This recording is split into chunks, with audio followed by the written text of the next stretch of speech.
On this episode of the Virtual Press Box, I am joined by Nick Berry and Griffin Fountain. This week, we go over the NFL schedules, the NBA and NHL playoffs, and last but not least, our Gimme 5 this week is 5 of the big eye-openers from the NFL schedule release. With all that said, let's hear from Nick with W Energy. That's right. When it's time to pay the bills around the Virtual Press Box office, it always comes back to W Energy Drink and their patented jitter-free formula. We've tasted it numerous times. They have so many different flavors to choose from. My personal favorite is the Tiger's Blood, but again, find your own. That's what W Energy is all about, finding what works for you. No matter what flavor you go with, if you do a trial pack, they come with their own shaker cup. But when you get to checkout, the main thing is use our discount code to get 10% off. That's VPB2023. That's for the Virtual Press Box, and you will not be disappointed.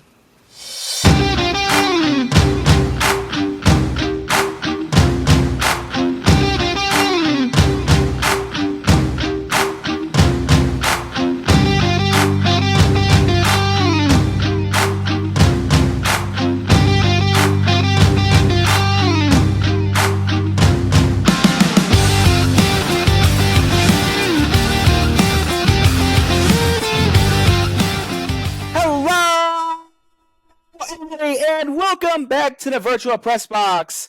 I'm your host, Ricky Ramos, and as always, I'm joined by Nick Berry. Nick, how are you doing today?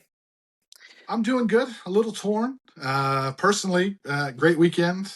Got to go to Kansas City and watch our son graduate, hopefully for the last time from college with his doctorate in music performance. So that was cool. But on the flip side, the sports side of it, not so hot right now with the schedule release that we're going to talk about and the shaft that the Bears got. But even more importantly, the Cubs, who looked like they had the world in their hands, are now in a free fall. So it's a little bit of good and bad this weekend for me. What about you? What was your weekend like?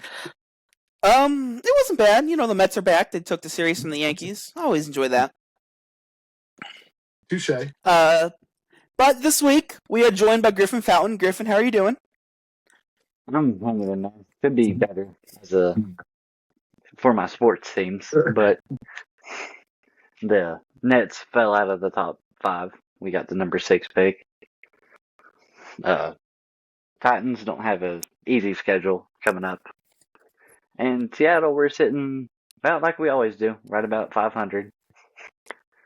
But you just lost your guy. Yeah, so we will see. And to make it worse, you guys fell back in the lottery. Yeah, fell to number 6, and hey, that's why we're calling Nick's Bulls to see if we can trade a couple seconds to move up 2 spots. The Bulls need lots of picks so they can trade him away in a couple of years. So they got to have firepower for trading off later on. Yeah. So, but yeah, no, I mean, like, and the Mariners, like you said, this time last year, like they were just kind of an average team. You know, 2 years ago, before they went on that crazy run, they were just kind of sitting there, and then came out of nowhere. So, I mean, I don't know, it may be, but we talked about it last week with Cal Raleigh. You know, he's on the IL now, but not having the best season so far. No, I mean, and that's the thing about Cal, is he's never really hit for average.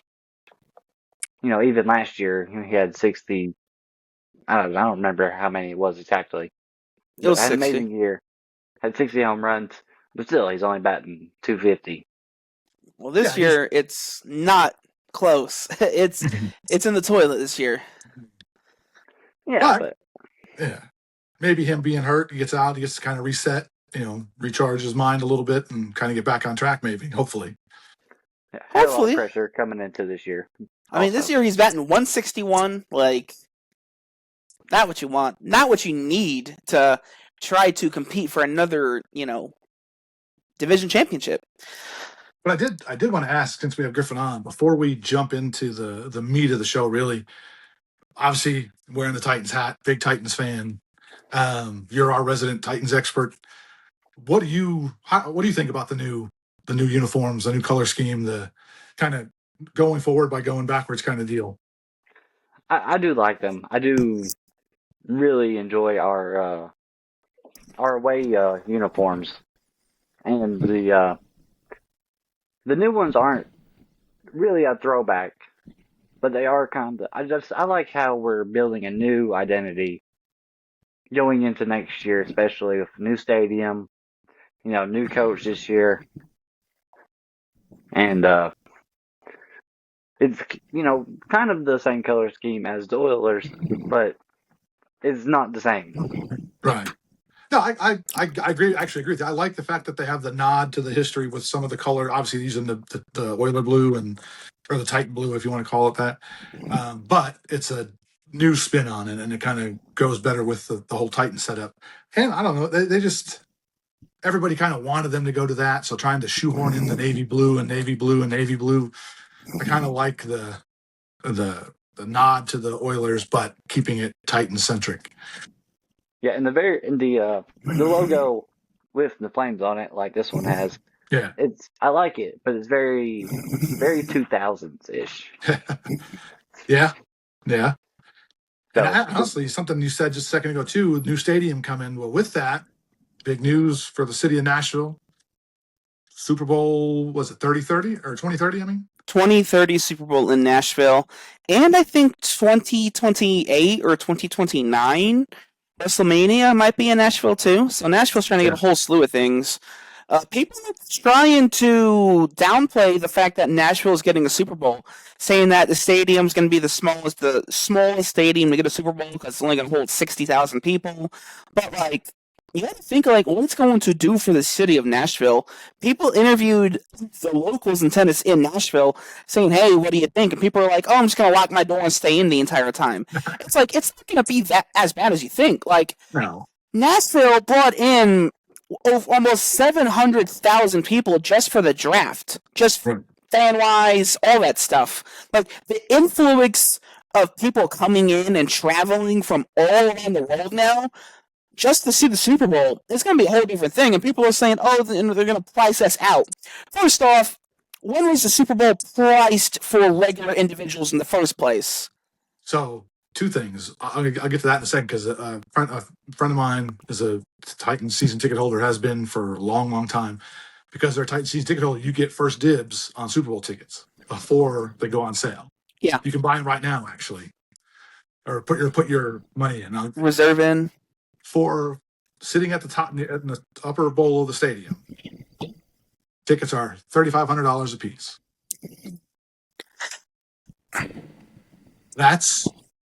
Look, I'm a diehard football fan. You know that. That's been my sport for as long as I can remember. You could guarantee me that the Bears would be in that Super Bowl. I'd be like, I'm not mortgaging my house. So we can go sit at the top of the stadium. I mean, it'd be cool. And again, if I won tickets or if somebody had free tickets, yeah, of course, who wouldn't want to go? Who wouldn't want to be part of that and experience that? I'm not dropping $7,000 for 2 tickets. And that's just to get in. That's not food, parking, trying the hassle of getting through downtown. No. But for the business owners downtown, for anybody who owns a hotel within the vicinity of a 30-mile radius of Nashville, I mean, good night, because it's going to be a ridiculous weekend. It's gonna be crazy. No matter how big of a fan you are, you don't want to go to the game alone. Right. No. You're dropping at least $7,000 minimum. Yeah. And that's if you want to sit up top. If you want to sit in the bottom, holy cow. Your firstborn, your kidneys, all of that. Yeah. And you said something about Nashville's catching a lot of flack because it'll be the small stadium to host Super Bowl. Look, the NFL does not care. Nope. The NFL wants to incentivize other teams to build new stadiums. So build a new stadium, you're going to get the Super Bowl. I don't care how big the stadium it is. You're going to get a Super Bowl because they want to motivate other teams to update their stadium when it comes time. So, like same thing. Chicago, just like New York, Chicago will get a Super Bowl when their new stadium is done. That's just the way it works. Yeah, the Dolphins owner was coming out and talking about how they're not going to go to the Super Bowl anymore because their stadium has been renovated for different things because it's used for like F1 racing, a tennis open, and a few other things. And they're like, yeah, we're not going to do the Super Bowl anymore because like we've renovated to cater to other events, and now NFL is like we can't do it there anymore. Yeah, I mean, NFL, obviously, Tampa's talking about building a new stadium. Jacksonville has a decently new stadium, and they're getting ready to renovate it anyway. So, I mean, Stadium of the there's other, future. there's other options in Florida if Miami doesn't want to keep their stadium NFL ready. So, but Yeah. talking about staying ready, for people that want to continue to follow the virtual press box and our new venture, which is the live or the video version of the virtual press box, let's hear from Mr. Rufino Ramos on where they can find the virtual press box. For everybody that is looking to find the virtual press box on social media, it is Facebook at virtual press box, Instagram and TikTok at virtual.press.box. And to listen to the virtual press box, we are on Spotify, Amazon Music, and Apple Podcasts under Virtual Press Box.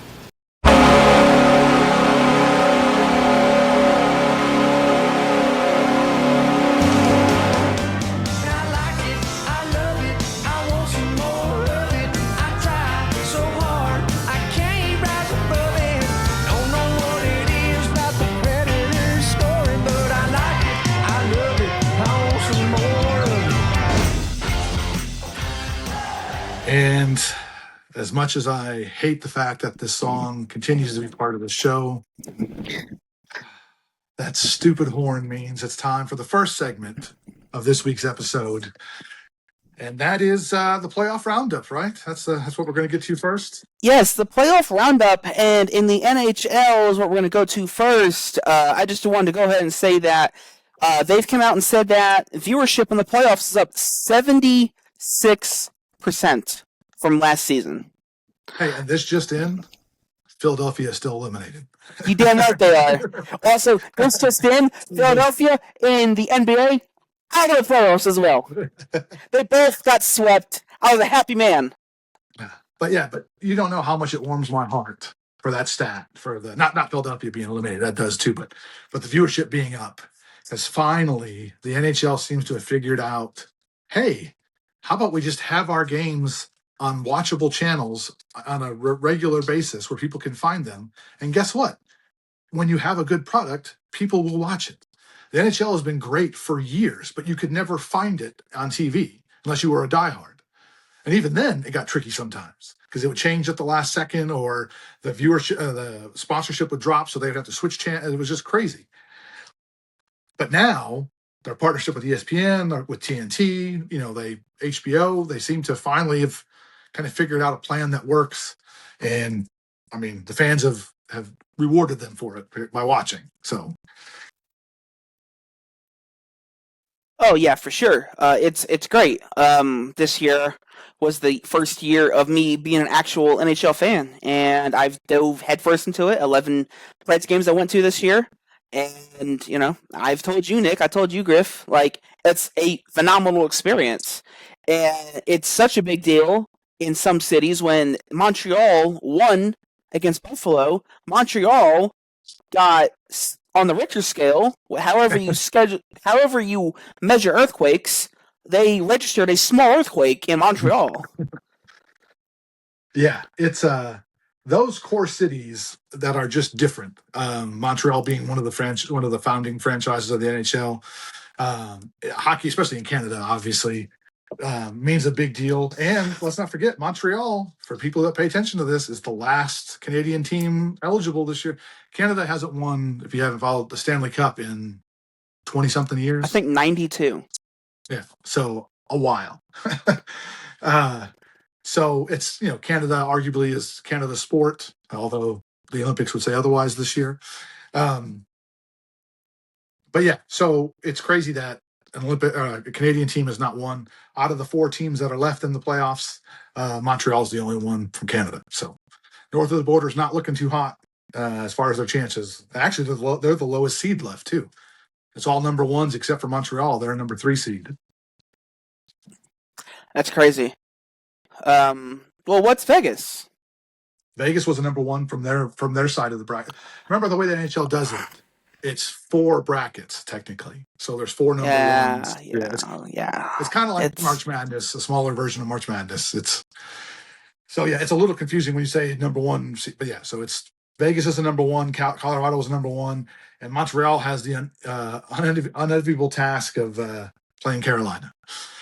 So also a number 1. I still think we're destined to see Colorado and Carolina in the Stanley Cup Finals. Well, I mean, honestly, the team that you got to feel bad for, fan-wise too, is Buffalo. I mean, doesn't matter if it's football or hockey. Finally, to get that close and be on that kind of run, all the momentum, all year long, probably the best team in the league, and to fall short in a Game 7. It wasn't like they got blown out or they got swept or anything like that. But so that makes it even more heartbreaking, I think, to get to Game 7, to get to overtime, and they had 3-1 lead. I think it was 3-1 at the end of the first period, and then they lose.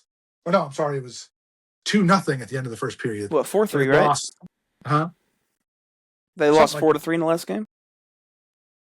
Yeah, something like that. Anyway, they had a 2-goal lead at the end of the first period, ended up getting it tied by the end of the second period, then lost in overtime on a shot that the goalie makes 9 times out of 10, or stops 9 times out of 10. Yeah. Just, you feel bad for them. But hey, Montreal, like I said, has been doing it all playoffs long.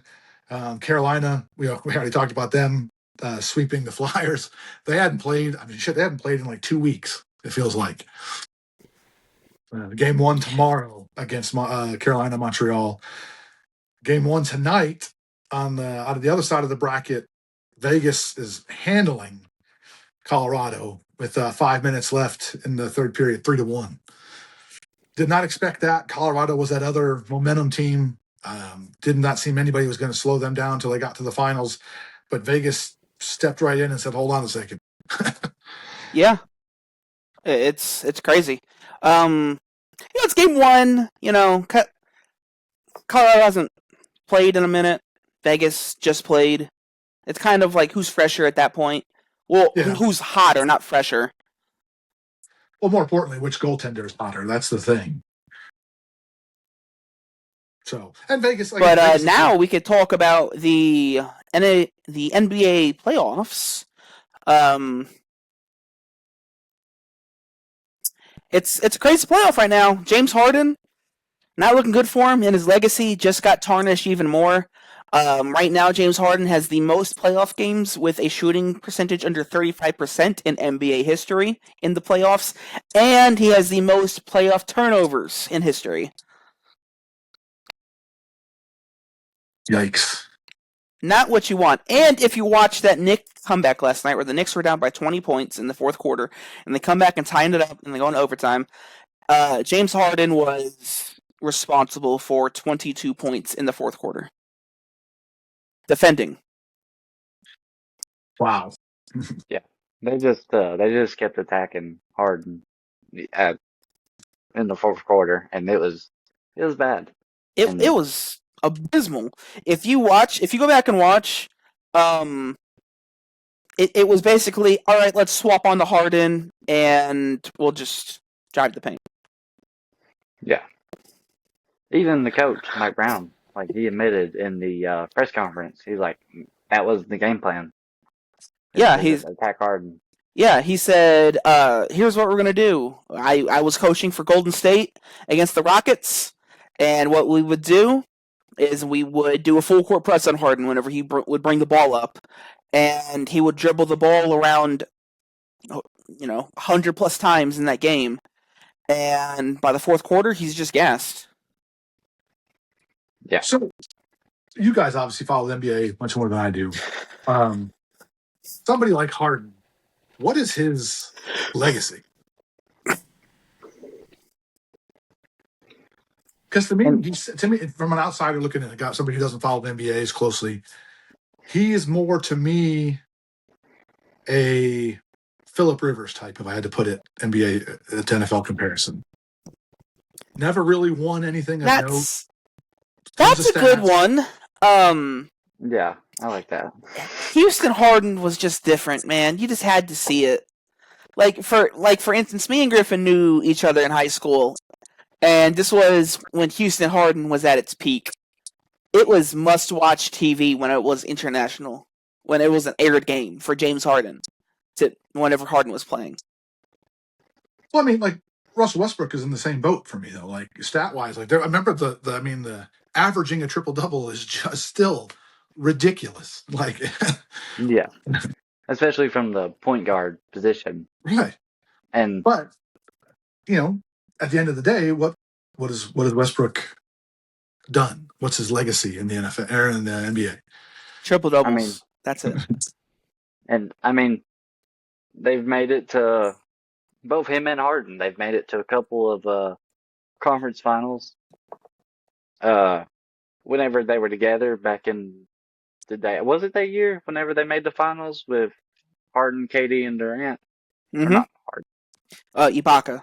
Yeah. Serge Ibaka, KD, and Russ. all of them. Yeah. That was whenever they were starting Derek Fisher over James Harden, and then that offseason, they trade Harden off to Houston, for almost nothing.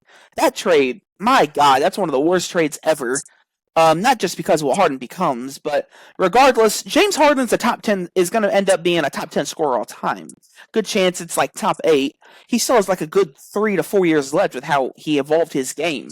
His legacy, though, just somebody that does great in... You know what? In the big games, Harden has a knack for not showing up. In any big game, in the regular season. Now you put him in where the lights are the brightest. Doesn't care. He doesn't do well. So maybe more Lamar Jackson-ish? Yeah, I mean, I guess so. Lamar has the 2 MVPs. Harden should have won 2 MVPs. The one that they gave Giannis was, I think, awful. James Harden is also known to not play well in cities that doesn't have a good strip club environment. That's just the facts. That's a problem. I mean, people would. I mean, honestly, the town he played the worst in is Toronto. He played Toronto in the first round of the playoffs, and they went 7. Yeah, he becomes very.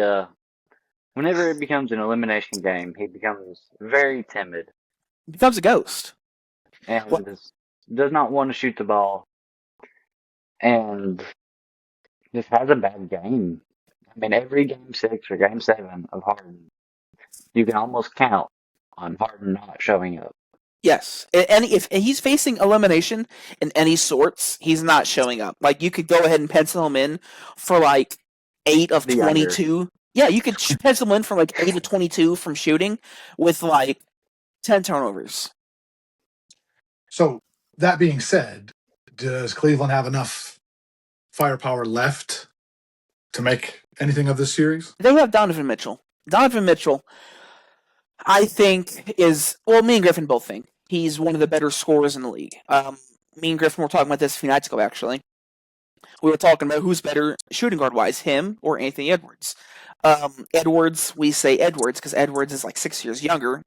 But Donovan Mitchell has the potential almost any single night to put up almost 50. It's crazy how he plays.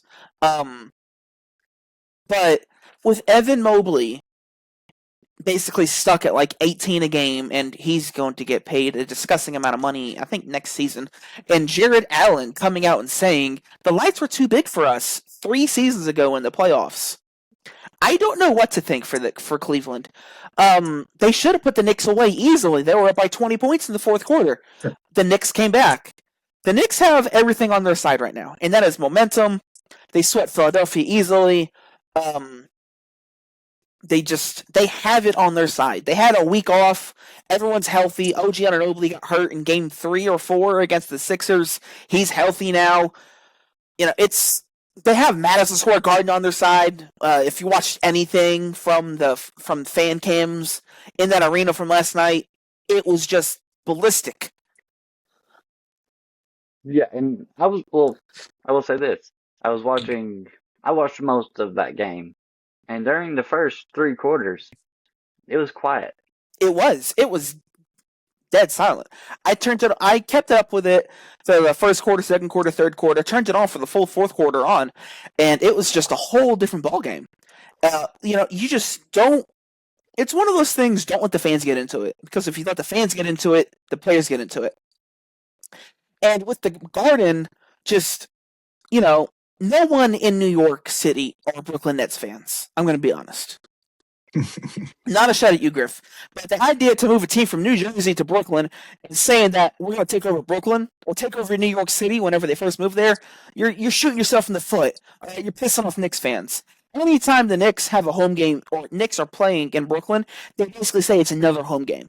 Brooklyn Nets players come out and say they never have, like a home court presence. But we're not talking about Brooklyn right now. We're talking about the Knicks. The Knicks, they're that legacy team. They're one of the originals in the NBA. They haven't won a championship since '73. That's before your lifetime, Nick, and you're old as hell.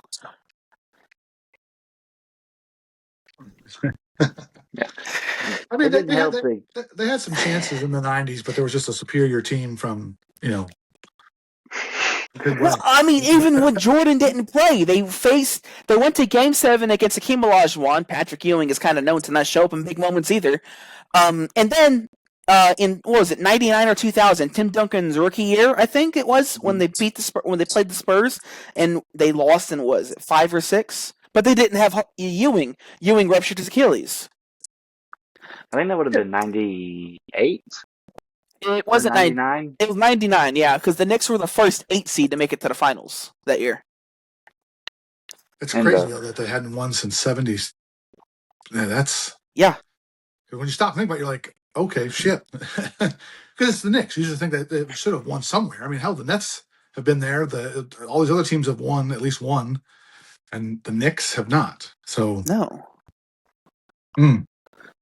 So they're kind of. I mean, maybe it's just a New York thing. Maybe it's blue and orange in New York that just doesn't work. Anyways, we have another series in the West right now with the Spurs and Thunder and Victor Wembanyama. Anybody that doesn't know that man, after game 1, they know that man.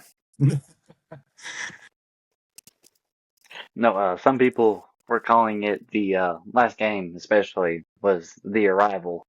It was kind of like when Jordan had that buzzer beater against Cleveland in the playoffs forever ago.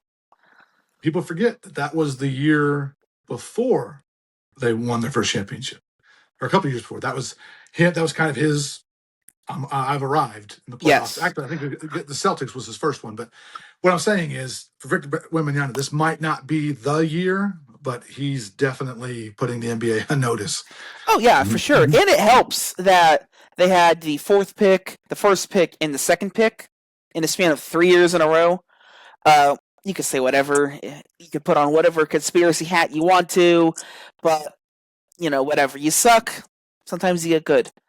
Hey, that's the way it works. It's all fate that these teams that are bad get great picks. It works in the NHL that way too. I mean, that's. Oh yeah, yeah. Why the hell did this? Wasn't anything fishy last year with the Mavericks getting the number 1 pick? No, or in like 2003 when a kid from Akron, Ohio, is going to be the first overall pick, and happenstancely the Cavaliers, who haven't done anything, in anyone's whole lifetime, they're like, you know what, Cleveland, here's your man of destiny, and they fuck that up too. So Cleveland just has a knack for fucking shit up. Yeah, the best thing that ever happened to Cleveland before that was the movie Major League. That's really, I mean, because at that point, like beforehand, right? You had the Browns leave, they go to Baltimore, and then the Ravens were there for 2 years, and they're like, you know what, Cleveland, we'll give you your team back. And like, you're looking at it since then, you lose LeBron James twice, Steph Curry owns you in the finals, and your baseball team has to change its name. And not to mention the football team, once they came back, has been just complete garbage forever. Yeah, so, they have as many starting quarterbacks as old I am. That is... Yeah, but Griffin, what's the score right now with the active playoff game? It is 114 to 105. The Thunder with 4 minutes left. Okay, so the Thunder are up by 9.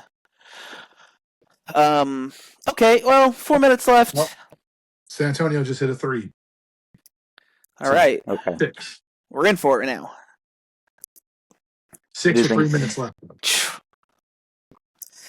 Well, let's just say they weren't doing this last year before they got some point guard from Rutgers.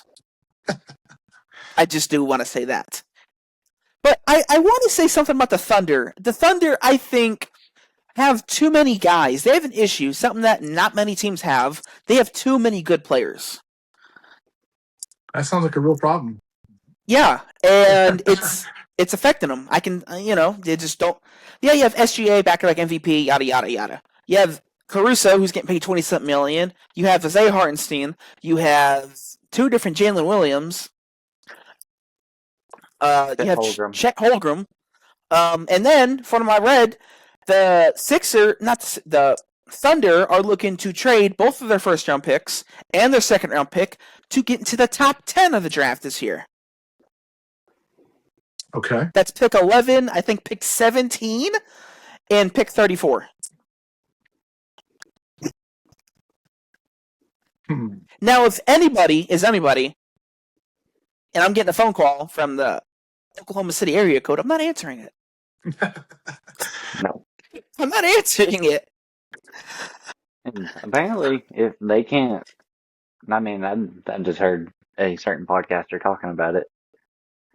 If they can't get past Wembanyama in the series, they might be calling up Mr. Giannis Antetokounmpo. See, if I'm any team, like you just said, they have a stacked roster and they have all these picks. Well, I'm not letting you in the top 10 unless I'm getting somebody back off your roster. Like, I mean, yeah, okay, Giannis, you want me to get, but I got to have something to build my team around. So I got to have somebody back, a young guy back.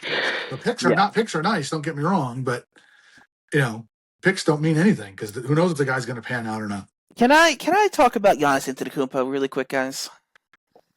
Again, I know what you're getting ready to say. I agree with you 100%. He's 32. He's had a lot of leg injuries the past 5 years. He has a player option for next year. They already came out and said they're going to trade him. He's up for grabs, right? They're going to try to trade him for the draft. The Celtics, I don't know why, but the Celtics are the team that is eyeing him the most. And the player that would get moved in said trade would be Jaylen Brown. The Celtics have a wide open window right now. It's point A to point B. He's like way over here. All right, you get Giannis Antetokounmpo, it shrinks. He's an older guy. He's a taller guy. Athletic players that are tall like that with leg injuries, it does not work in their favor. And for the Celtics to be like, hey, we're going to shake some things up. Brad Stevens, if you looked at his presser, he was basically ready for the offseason to start so they could start trading. Because I do think Derek White's as good as gone. And I think Jaylen Brown is as good as gone. Jaylen Brown came out and said that this year was the most fun he had all year. And that Game 7 of the finals was that when he felt like the team was running properly. Or Game 7 of the playoffs when they lost. So you're telling me the year without Jason Tatum playing for 85% of the season, and the game in the playoffs that Tatum was out for, is that what you're highlighting the most? Yeah, I mean, Boston's going to have some decisions to make because, I mean, Jaylen Brown, I've said this since his rookie year, watching him, whenever it was that Kyrie Boston team. I've seen the potential there. Mm-hmm. He's a guy that he knows how good he is. And he's made it known the last couple of years. Even when they won the finals. I mean, he wants his own team. He won finals MVP. Like, I understand he wants his own team, but like, man, I'm a Celtics fan, and I've been seeing this guy since 2016 when they got drafted, and 17 was Tatum. I've been seeing these guys play together for the last almost 10 years now. I don't want to see the Celtics without the Jaylens. Or without the Jays. Yeah, and I agree. I mean, and Jaylen Brown, I mean, he carried the Celtics to the 2 seed You He know, did. like some of your role players are good, but I wouldn't consider any other player on that team an all-star. I think a And compromise that may make you feel better, Ricky, is if you get a third team involved. And that way you still get Giannis. And yes, your window does shrink because he's older. And older guys, tall guys with joint injuries don't get better. I mean, like No. they hold on. But you involve a third team. That way you can see somebody else take, either whether it be Brown or Tatum, and really help build that foundation in Chicago. So, Well, here's the thing, Nick. We're not looking for second-round picks. we'll give you Giddy or, Fucking giddy. Get out of here. There are two teams that's looked at to be a third team in the trade for Jaylen Brown to go to, and that's the Hawks and that's the Clippers. I don't know. I think his heart's in Chicago. Well, he's from Atlanta. Nobody wants to go back to Atlanta. Nobody. First off, nobody likes Atlanta. All right. There might be another man in the virtual press box here that says he loves Atlanta. Nobody deep down in their soul loves Atlanta. All right? I'm just going to go ahead and say that. I mean, come on. It's like someone saying, "Oh, I love St. Louis." No, you don't. What's there to do in St. Louis? Nick was just in Kansas City thinking about going to see the Cardinals play because, you know what? I'd rather not go to St. Louis. Come on. Yeah, so funny story. I know we got to finish, but funny story about that. So the hotel we stayed in, you could walk out of the hotel, and Kauffman Stadium, where the Royals play, is literally 100 yards away. Literal dump, by the way. It's actually a pretty nice stadium. Fuck that place. And then right behind it, if you've never been there, they share the parking lot, is Arrowhead. Not in the middle of downtown Kansas City. It's just like, it'd be, for us, for people who are from Middle Tennessee, it would be like being out on 840. It's just out there. There's neighborhoods. There's no businesses. There's no downtown's a good 15-minute drive away. So, yeah. But it's cool. It was cool just to see the stadium up close. It's a nice looking stadium. I know you resent it for certain reasons, but there are good reasons. Didn't say they weren't. I just said it's like saying, will you ever go watch a game in Lambeau? Would I? Well, now that Caleb Williams owns Lambeau Field, I mean, yeah. I probably would, I guess. So. Or would you go watch a game at American Family Field? Where the hell is that? Cincinnati? No. Milwaukee. Oh, God, no. See, no. The only thing that stadium had any kind of allure, it passed away last year. So that's Bob Uecker. Without him, yeah, there's no point. They also lost the coolest name ever called Miller Park, and they go to American Family Field. What are we doing here? Yeah, Miller Park with the beer slide, I got to admit, even though I hate the Brewers, was a pretty cool thing. So. All right, enough of the NBA talk, Nick. I just want to ask you one thing about the MLB because we got stuff to fill in today. How do you feel about your prized center fielder being a filthy, filthy man and how he talks to fans? Wait, did you hear that?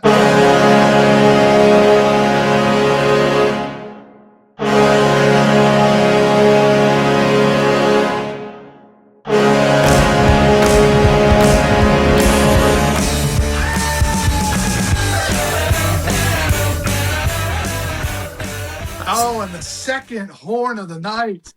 That amazing song means we have to switch gears. And I would have liked to answer your question. We just don't have time. I'll text you off there though. Okay. Okay. So let's move on to better things, which is the NFL schedule was released last week. For people who don't follow the NFL, and at this point I don't know who doesn't follow the NFL, but me kind of to an extent. You followed this though. The NFL schedule release is just another in a series of events the NFL has set up all year long. You can't escape it. The NFL doesn't go anywhere because guess what? Before you know it, you're going to blink and it's going to be time for OTAs and that's going to be talked about.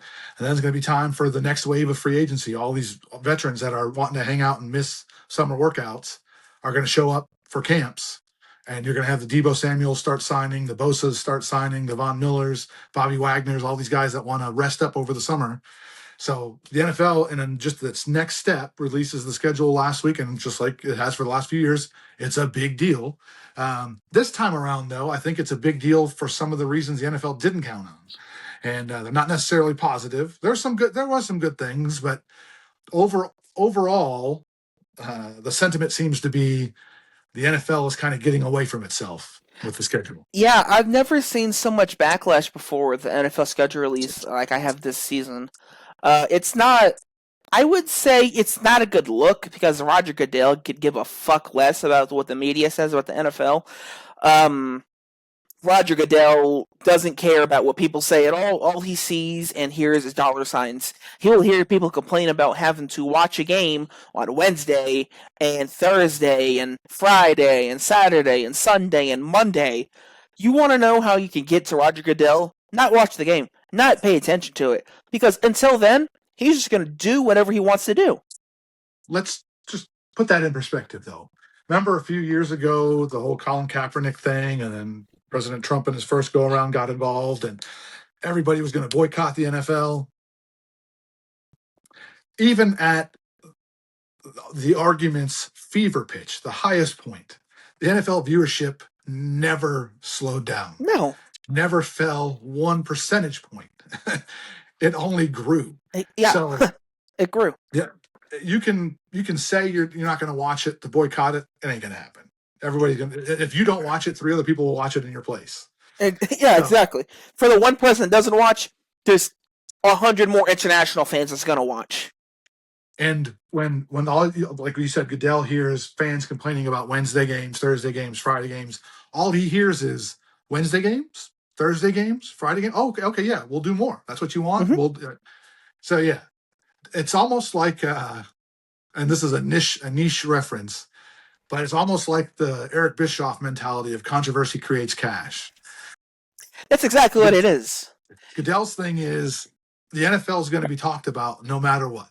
Mm-hmm. Yes, they do protect the shield to an extent, and yes, they do cater to their fans a lot, but ultimately, it's their sponsors that matter. Mm-hmm. Griff, what's your take on the schedule release? I mean, I don't have too many complaints, honestly, because I'm just a football fan. I could watch the Jets and the Dolphins. The Jets and Dolphins, everybody didn't watch. It's like whenever you were saying that you watched the Raiders and Broncos for Thursday Night Football last year. Yes. Hey. I mean, as long as they're better than that guy, then I think they'll be fine. I mean, people are going to watch. People are going to watch no matter what. You know, everyone, I think personally, besides like the MLB, which, I mean, I think in a lot of ways it's difficult to watch. It's difficult to find the games to some degree, unless you're a diehard fan. Well, you know, not everybody could be as good as me. Yeah, the NFL is arguably America's sport. Let's pump the brakes on that talk. Whatever. Baseball's number one. Viewership numbers would say otherwise. So, and look, yeah. People are going to watch the games, regardless if it's on a Wednesday, a Monday, a Thursday, Friday. There's a game on, and you know people are going to more than likely watch it. Do you want to hear? There's already websites that are mapping out. I think it's the whole month of October and November. There's 60 days straight of football, one way or another. Yeah, with college football, pro football. Yeah, with college and pro. It's 60 days straight. Yeah. So yeah, the NFL does not care. No. Now, who loses in this is the players. The players, for sure. Now, go ahead. It makes absolutely no sense that there's teams that have to go to multiple different international countries. Like Nick was saying earlier with the Niners, they have to go to Australia, and then later in the year, they have to go to Mexico City. Mexico City from San Francisco, I'm sure it's not that bad of a flight.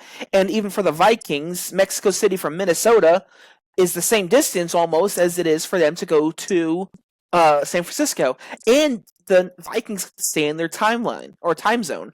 But like last season, the Vikings played a game in Ireland, and then the very next week went to London. It just isn't fair to the players.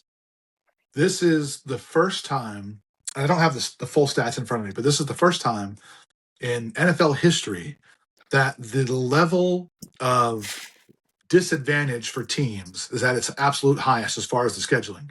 What I mean by that is you have the disproportionate layoff. Like two teams are playing each other. One team has a 10-day rest. The other team has a 5-day rest. That the NFL has always been mindful about trying to keep that at a minimum. This year they were just like, screw it. Whatever it is. I don't care whatever we have to do to get these games scheduled. I don't care what the layoff is like. You know what the league is heading towards, correct? What's that? Robert Kraft already talked about it in an interview. They're going to go to two, whenever, I think it's the next collective bargaining agreement for them. I think they're going to go to two preseason games, so everyone gets a home game and away game in the preseason. And then you're going to get 18 weeks. So I don't mind the 18 weeks as long as you're going to give a second bye. Yeah, they need a second bye. You can't just have them play 17 games in 18 weeks. And actually, a little bit later when we get to everybody's favorite segment of the show, one of the things I want to talk about is adding that second bye and a way to make it work. But yeah, I don't mind adding. I mean, again, I'd rather watch a regular season football game than another preseason game. So if you're going to make that, that's fine. That's fine with me. More football is better. But let's make it make sense. Okay.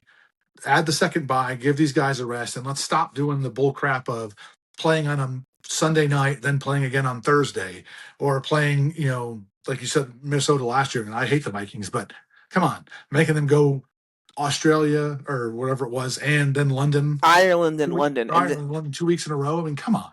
Yeah. The Jaguars, okay. The whole London thing was fun when the Jaguars were a terrible franchise and they were just kind of a joke. Send them over there, give them to England, let them be England's team for a while. Well, now Jacksonville's good again. They just won their division, and they get rewarded with 2 straight home games in London. Mm-hmm. They're actually, not only do they have 2 games in London, but because they're bye the week after the second game, and they're away the game before, so for the whole month of October, they're not in Jacksonville. Well, yeah, it just makes no sense at all for it. Now, I have it wrote down. I have the Wednesday games wrote down. I have the Friday games wrote down. The Wednesday games is here. Week 1, Patriots, Seahawks. Super Bowl rematch. Okay, cool. Week 12 is the other Wednesday game, and it's a game nobody asked for. It's Thanksgiving Eve. Now, for anybody here that travels on anything or knows anything about anything, Thanksgiving is a family holiday. It's a family and friend holiday. You don't travel on Thanksgiving. What day do you travel on? The day before Thanksgiving. Yep. You get off work early or right after you get off work and you travel. Well, and the NFL already took Black Friday last year. Oh, Plus the 3 games that are traditionally on Thanksgiving. Yeah. So now you have 5 NFL games in the span of 3 days. Thankfully, who's it? The Eagles and... Is it Eagles and Rams on Thanksgiving Eve? No, it is the Packers and Rams on Thanksgiving Eve. Packers and Rams. They have 10 days off. So they're off. Their bye week is the week before that. So they're not playing that Sunday. That's their bye week. That's their one bye week. So that part, at least the NFL made that make sense since they're playing on a Wednesday night. Not like a few years ago. Not like a few years ago whenever they had, I think it was the Texans, Chiefs, Ravens, and a 4th team had like 5 days off to play on Christmas. Yeah, and I think you have to do it that way. If you're playing on a Wednesday, you kind of have to have the week before off. Yeah, because there's no way that you can ask someone to play Sunday, then only have 2 days rest, and play on a Wednesday. It doesn't work. No. You're going to get more injuries. And, I mean, we've seen, especially the last couple of years, with lower body injuries on the turf, is It's does already not hard. work. It's already hard to find quality offensive linemen. So the more those injuries happen, the less offensive line play goes down. And of course, when offensive line play goes down, offensive football suffers. Quarterbacks get hurt. It's just a domino effect. Yeah. So with week 12 specifically, this is the week I ironed out. They have, as Nick said, they have 5 games. No, technically 6. They have 6 games that's not on Sunday this week. So they have a game on Wednesday, 3 on Thursday, a game on Friday, and then Monday Night Football. That leaves them with 2, 3, 4, 5, 6. If I counted it right, 9 games on Sunday. That is not the Sunday night game.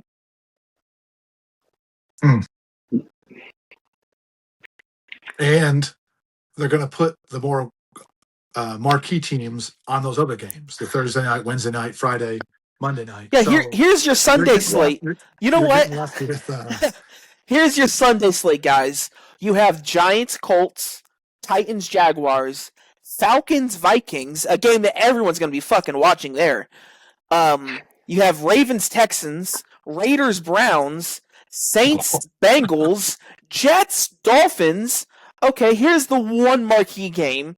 You have the Niners and Seahawks. That's And the then- game of the week. And then your other Fox game, you get 2. You get 2 midday games this week. And the other game is Commanders, Cardinals. Yeah. And then the Sunday night game, the Patriots at Chargers. Okay. But you get the Browns, Raiders, and Jets, Dolphins in the same week. Yeah. That's the NFL just saying, you know what? You're going to watch. Or We know you're gonna watch. Saints, Bengals. Yeah. Saints and Bengals, like, who knows what the Saints are going to be doing? And is Burrow going to be healthy? Like, what? Like, come on. How crazy is it that people are actually predicting the Saints as one of the flip teams that's going to make it into the playoffs? I got to look at their schedule. I haven't taken a peek at the schedule. Don't look at their schedule. Look at their roster. That's all you got to do. Don't look at their schedule. Oh, okay, yeah, very Yeah. true. Well, it's the South. It's the South, okay? That's the only way they get in is if they win the South somehow. All right, let's look at this. I will say I do like the coaching. Oh yeah, I do. I thought the Saints they surprised everybody with what 7 wins, 6, Mhm. 7 wins. Yeah, 7 wins. Do you want to hear their first 2 weeks? The Saints at Detroit, at Baltimore. Yeah. See, now they do have an easy division with the Panthers, Atlanta, and Tampa Bay. Which Tampa Bay could be good, could not. You don't know. Atlanta could be good, could not. You don't know. Carolina should be because they were on a roll the end last year. But yeah, I don't. And then the next few weeks goes as this: home against the Raiders, home against the Falcons, home against the Vikings, at Giants, and then in London, Paris against the Steelers. Wait, London, Paris. England, I don't fucking know where Paris is at. France, I don't know. Paris, France. Paris, France, it's Europe. It's over across the pond. All right, how about that? They're in Paris. So Okay. that's not a horrible schedule. No, and then as we said, against the Browns, or they play the Browns as well, and then Panthers at Chicago. I'm sure they'll roll Chicago there. At Cincinnati, home against Green Bay, at Carolina, at Tampa, home against Arizona, at Atlanta, home against Tampa. Yeah, see that ending is very favorable for New Orleans. Yeah, Yeah, see, especially. I mean, I can see it. I mean, I thought Tyler Shuck played really good. I mean, it's also offensive scheme. Yeah, I and- mean, you would wish you get more out of the run game. Kamara only had 471 rushing yards that led the team. Well, he But- is like 72 years old. I mean, And they signed Travis Etienne. Yeah, So Kamara- I can see it. Kamara's just now 30. That's Yeah, but crazy. for running backs, you know how that is. plus I was joking because it feels like he's been in the league literally for 15 Yeah. years. Yeah. I mean, the only for sure win for the Saints is November 22nd in Chicago. Get the hell out of here. But you know what, Nick? You mentioned it. Let's look at your Bears. I'm curious. I haven't looked at it yet. They have the hardest schedule in the league by far. That's not me saying that. That's literally they have the hardest schedule in the league. Well, let's look. How about that? Okay. Week 1 in Carolina. Decent team. Week 2, home against the Vikings. Could be good. Week 3, Monday Night Football against Philadelphia. We did own them on Black Friday last year, but you never know. Yeah, you did. Week 4 against the Bears. Or I'm sorry, against the Jets. Okay. At Green Bay. Preseason game, all right. At Atlanta, Nick, you could be going to this one at Atlanta. But it's in Atlanta. I mean, we will say this: Mercedes-Benz Superdome is in the good part of Atlanta. Me and Griffin have literally went to a Hawks game right next to it. It's in the good part of Atlanta, if there is such thing. I would be interested in going, but the problem is the Bears drive up ticket prices everywhere they go. So it's, and that's not me being funny. I'm seriously. I know. The Bears, they are they're one of the core, teams in the league. Yeah. Bears fans travel very well, so it's hard to get tickets.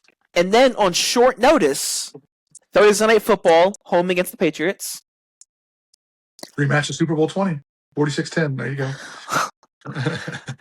And then you have Monday Night Football in Seattle. That's going to be a game. Sunday Night Football against Tampa the next week. I'm sure you and Dad would wager on that.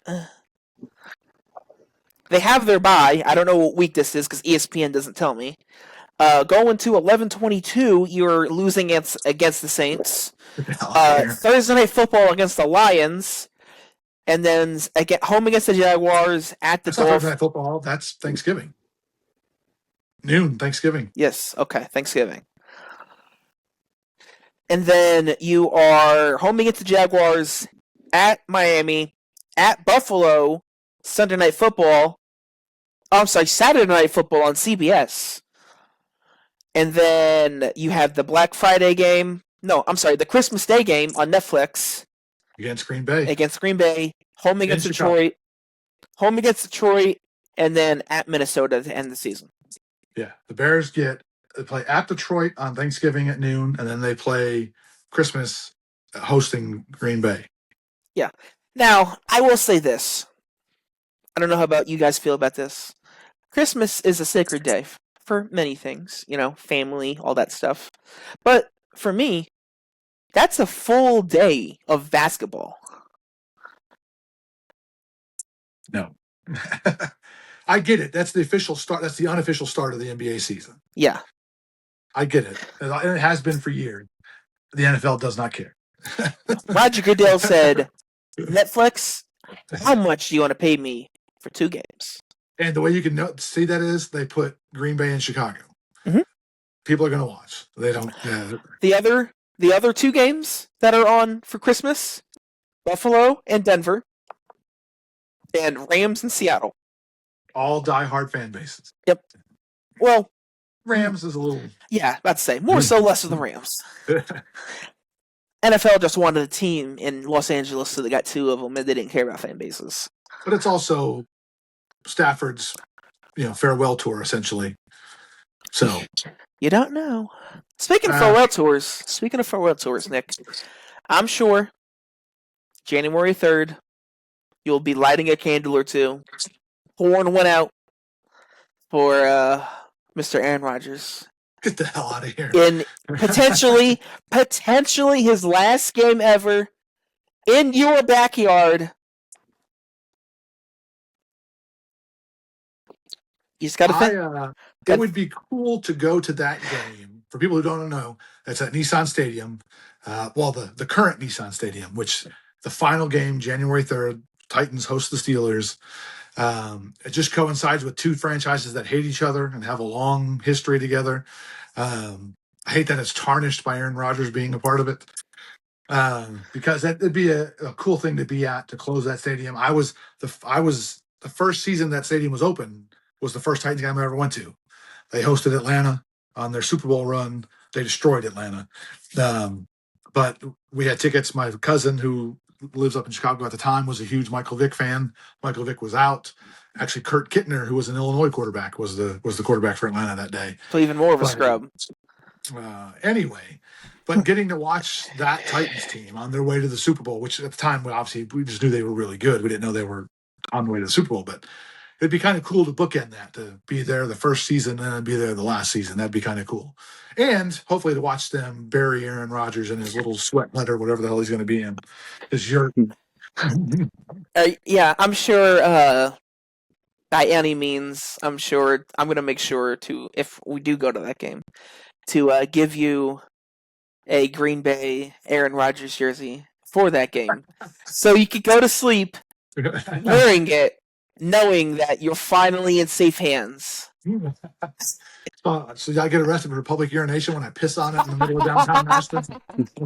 Let's see if they've seen worse in downtown Nashville. Okay. Yeah, they've seen some bridal shower or bridal parties down there. Yeah, they've seen worse. But yeah, no, that would be kind of cool. There's a few quirks like that to the schedule, especially because you never, like I said, with Stafford. Stafford doesn't seem like that guy to come out and announce that he's on his farewell tour. No, I think he's the guy that just kind of announces it after. Unlike Aaron Rodgers, who's out for the publicity and the celebrity grab kind of deal. So, but I think you have to follow this. The Rams don't draft a quarterback in the first round if they don't think Stafford's on his way out. Well, it's this year or next year, but yeah, I have a feeling it's this year, especially if they go deep into the playoffs, make a Super Bowl run. So it'd be kind of interesting to see some of those milestones, like as the Rams go through the season. And it's the NFL, like year to year, you never know what the hell's going to happen. Not so much in trades, although that's gotten a little bit better over the last couple of years, but surprise teams, like we talked about, the Saints could be a surprise team because that's how it works in the NFL. There's a handful of teams every single year that come out of nowhere. Every year there are, I think it's 3 or 4 new playoff teams. Mm-hmm. It's almost, I think the stat at one time was 60% turnover in the playoffs. Yeah. And usually at least one team goes from finishing dead last in their division to winning the division the next year, which was the Bears this past year. So there's hope. I have it's gonna be Titans this year. Or team in New York. It's not gonna be the Jets. Get the hell out of Jets ain't gonna do that. There's another team in New York, jerk offs. Yeah, Buffalo did not finish last. Okay. Anyways, no, but seriously, in that division, the NFC East, the Eagles are kind of first by default. They just can't seem to get out of their own way most of the time. Even the stuff in the offseason, like we talked about in the pre-show with AJ Brown and Jalen Hurts. Jalen Hurts. They're kind of bickering and kind of going back and forth now and aren't each other's friend. So just all this drama seems to follow them, and they win despite it because their division has been so bad. 2 years ago, when they had a competent contender in Washington almost walked into the Super Bowl, if not for what was going on. But then the injury to Jaden Daniels last year, how does he bounce back? The Cowboys, I mean, who the hell knows? I mean, Dak, all that. Okay. If you look at Dak, it's literally every other year he's hurt. Last year he was healthy, so this year he's due for an injury. So why not the Giants? Exactly. Why not the Giants? You know Jackson Dart seems to be a legitimate starting quarterback. Scatabo, I probably would rely on a different starting running back and Scatabo in spurts, but receiving core, if they can keep their heads on, very good. Defense should be amazing. Can we not have Malik Neighbors talk to any of the media this year? Not in New York. But then the Titans are in the same boat. They're in a division that is not a weak division, not like the NFC South, but it's a very winnable division. I mean, you have Houston, which has been very schizophrenic over the last couple of years. You have the Colts. Jackson. The Colts they're relying on Daniel Jones being the guy. And he could be, but he was on his way out before he got hurt last year. So yeah, let's quickly look at this Titan schedule. Week 1, home against the Jets, home against the Eagles, at Giants, at Ravens, home against Texans, at Colts, home against Browns, at Bengals, home against Jaguars, at Cowboys, at Jaguars, home against Commanders, at Lions, home against Colts, at Raiders, home against Steelers, and the final game of the year at Houston. Yeah, see, like that's my thing, and I mean we'll get to it later. but it is on paper a tough schedule. I think personally, if you look at going according to last year, and all pretty solid defenses. Yeah. I mean, just so we could go over it really quick, went over Nick's team, went over Griffin's team. We'll go over my team really quick. Before you jump in the Giants, I'm just going to make a prediction right now. The Titans are going to upset Philadelphia in week 2. I could see it 1,000%. I think you're going to use the Jets game as the game to kind of get everything set, figure it out. Not that the Jets can't be competitive, but it's the Jets. So I think the offense gets on track, and I think they on defense is what's going to carry them against Philadelphia. Or the fact that they have Brian Daboll, who played against Philadelphia for 3 years. I think Daboll and Saleh are going to be a bigger impact than people realize. Yes, they're going to be a really, really good pair. I mean, that's what I'm most excited about this season is that our coaching staff has completely flipped around for the better. Yeah. Yes. So quickly for the Giants, Sunday Night Football, Week 1 against the Cowboys, Week 2 at Rams, Monday Night Football, home against the Titans, home against Arizona, at Commanders, home against Saints, at Houston, at Philadelphia, home against Commanders, home against Jacksonville, at Indianapolis, home against Niners, at Seattle the very next week, so cross country. Home against Cleveland, at Detroit, Monday Night Football, at Cowboys, and then the end of the season, home against Philadelphia. At Indianapolis. You buying tickets to go to Indy? Last I went to Indy to see the Giants play, Odell Beckham Jr. was still on the team, and he was hurt. And the Giants had a 21-3 lead, and they blew it. On the final drive, Eli Manning threw a game-sealing pick. I honestly think the Giants take week 1 against Dallas. I have no confidence in Dallas whatsoever. No. Week 2, I don't know. Until the Rams prove otherwise, I think they're a legitimate contender. I think so, too. So week 2 is going to be difficult. Not saying that they can't go into LA and win, but I don't know. LA, especially if LA's defense shows up, their offense we already know. Well, I take that back. If the offense plays like it did last year, they should be fine. Puka Nacua ended the season being a head case.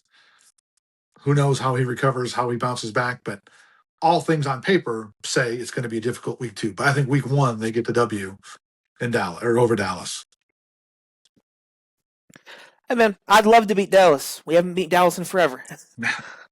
But I mean, if we're going to talk about the specifics of the schedule, we might as well jump into the final segment of the show. And of course, it's the segment that everybody waits for anyway. And it's because Ricky is very good at his job. Unlike all the teams he roots for, it actually flows nicely with the main segment of the show. And what segment would I be talking about? Oh, that is Gimme 5.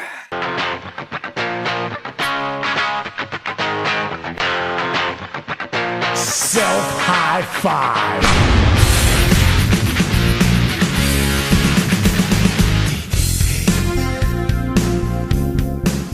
That's right. Gimme 5. This week, of course, it has to be tied to the NFL schedule because that's just the way we do it. And I'm not going to tell you what it's upside down. Anyways. From Ready to Rumble, which is one of the most underrated sports movies, in my opinion. If not for just because of one outtake, real quick before we jump into Gimme 5.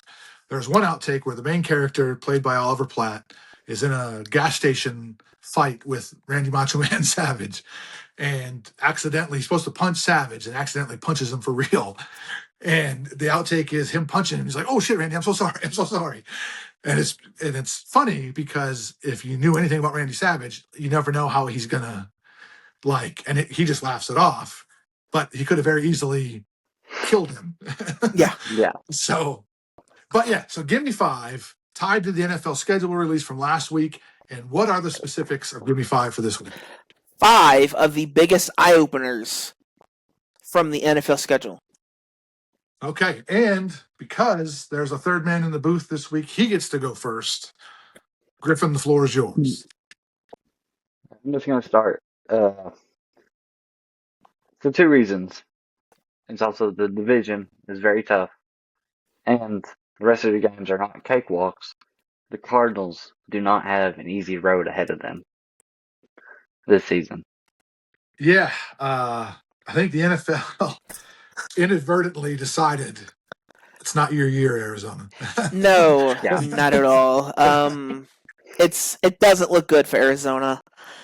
They're on my list. We could go more into it whenever we hit for mine, if you want to. But even with their 7 starting running backs, they have. It's not good. You have Jacoby Brissett holding out for more money. Wait, this is where you are at as a franchise. That Jacoby Brissett, I love him. He's a fantastic backup quarterback. Hey, he's a quarterback in the NFL, so okay, he's up there. But he's down on the list of up there in the NFL. He's holding your franchise hostage right now. Those are the personnel moves that you've made that you're being held hostage by Jacoby Brissett. And on his side, for good reason. Hey, if you want me to be a starter in this league, you're going to pay me like a starter in this league. Exactly.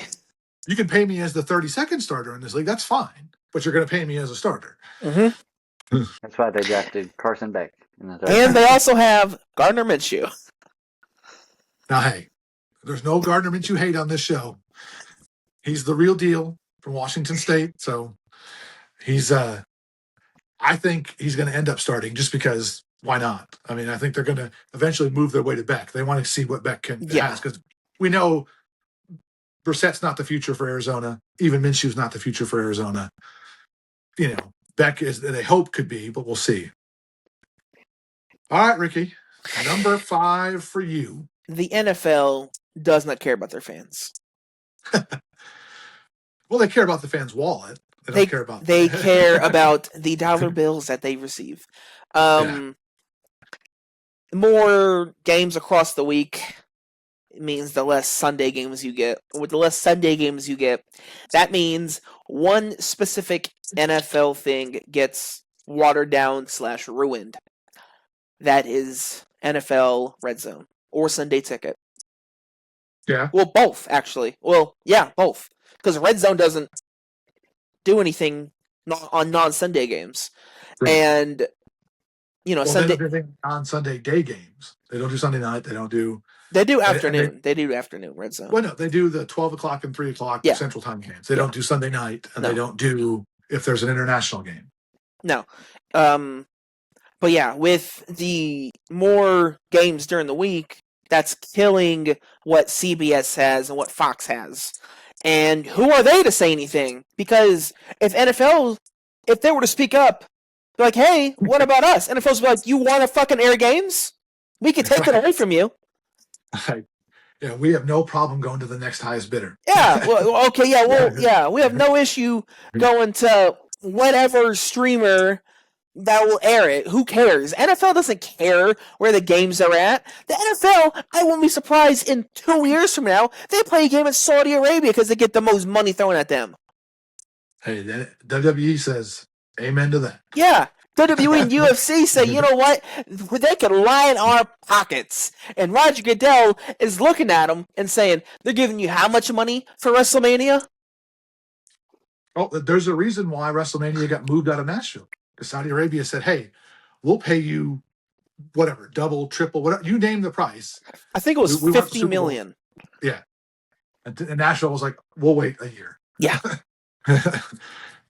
So, yeah, look. Anybody who's ever said the NFL was about tradition and all that stuff, that's all fine. As long as they're making money. Mm-hmm.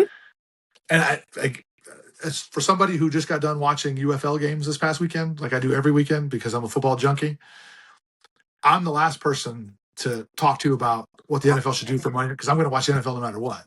So those Sunday games, the problem they're going to run into, like you said, though, is a lot of those Sundays are going to become like UFL weekends.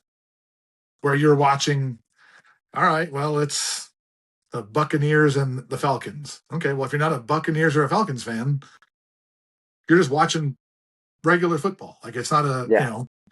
You care about who wins.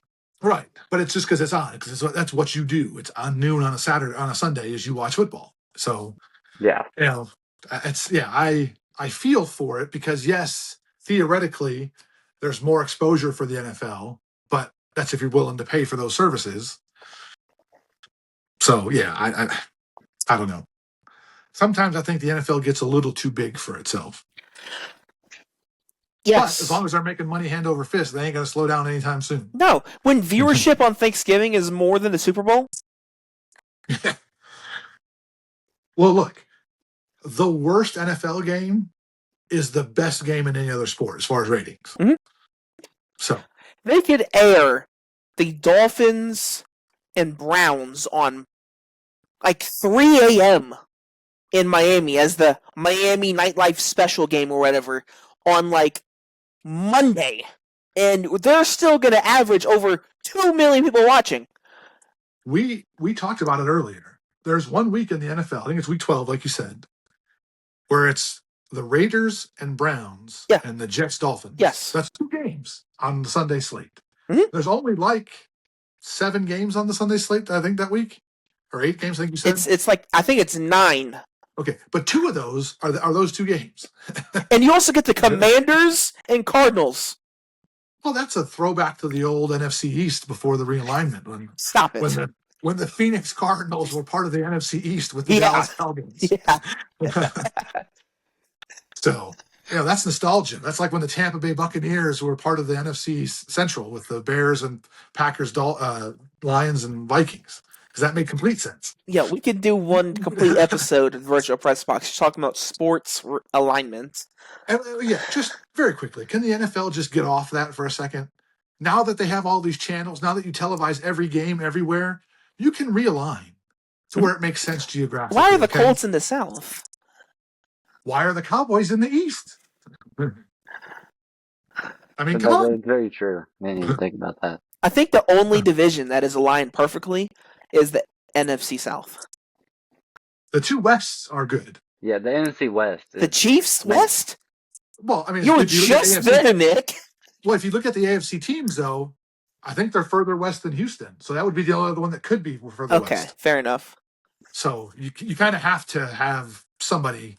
I think they're further, just a little bit further west than Houston, because it would have been Houston if not. Yeah. But yeah, that's what I'm. But I mean, those and the NFC South. Other than that, come on. I'm sorry. NFC North is pretty legit. Okay, yeah, they're all close. Cleveland, Yeah. Cincinnati, Baltimore, Pittsburgh. No, NFC. See, what you should do with the AFC Detroit, North, you should put Indianapolis in the AFC North, put Baltimore in the East, and then put Miami in the South. Yeah. You could put Carolina in the East and put Dallas in the South. AFC South, yes. All right, well, we can talk about this another day. Yes. Nick, what's your number there's 5? All kinds of sports can be realized. But now my number 5, and this one is a little bit more Homer-centric, but the Bears 3 years ago were an absolute grease fire. And they got rewarded last year by having the second hardest schedule. They go on, win the division, and they get rewarded by now having the hardest schedule in the league. I don't know how that makes sense, but okay. I don't So, know either. but with that, I will say there's a little trade-off, because with that, the Bears actually are 30th in travel miles. So they're the second best or third best in not having to travel as much. So they get to stay close to home. They don't travel.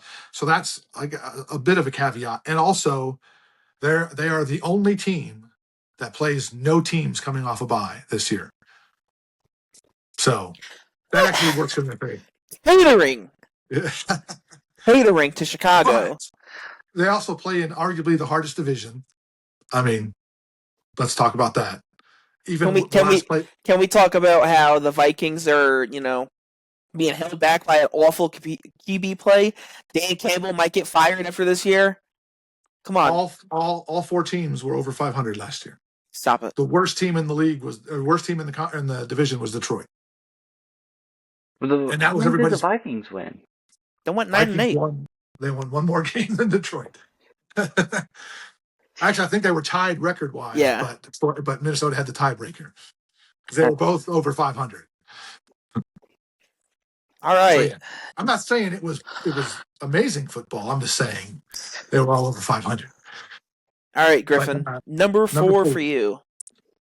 Okay, well, actually, this is kind of like the opposite of what you have, Nick. I think your schedule, I would be happy with it. Because you have a lot of teams on the schedule that you really don't know what they're going to do. You know, Oh no, the Lions could spontaneously combust. Dan Campbell get fired. You don't know what J.J. McCarthy's going to do in Minnesota. It wasn't good last year No, at not all. at all. And then, well, no, Uh, go ahead, Griff. then the Packers have been stuck in limbo. they've been stuck in Lambeau. Yeah, that's a good one.